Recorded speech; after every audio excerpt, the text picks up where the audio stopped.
جەریری کوڕی عەبدوڵای بەجەلی ڕەحمەتی خوای لێبێ سەحابەیە کە ڕەزای خوای لێبێ ئەفەرمێت كنا نعد الاجتماع إلى أهل الميت وصنيعة الطعام من النياحة إيمي صحابة ومان أبيني وفي الرواية نرى إيمي صحابة ومان أبيني ككسي كي أمري لشون كاكو ببن وصنيعة الطعام أو كسانش كخواردن شكن يعني أهل مردوك خوي من النياحة دامان أنا للنياحة نياحش تاواني كي قورية أو أفرتاني كدن بردكن وكادن سيخويانا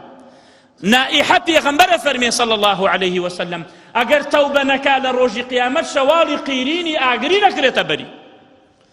كنا نعده من النياحة يعني ايو كساني ككستان لأمريت دا انشن شون يكا خلق خربيته وخواردن دروستكن ايو النياحتان كردوه ايو كبيرتان انجام داوه اما قولي صحابيه وشرم نكزناك ابو شويه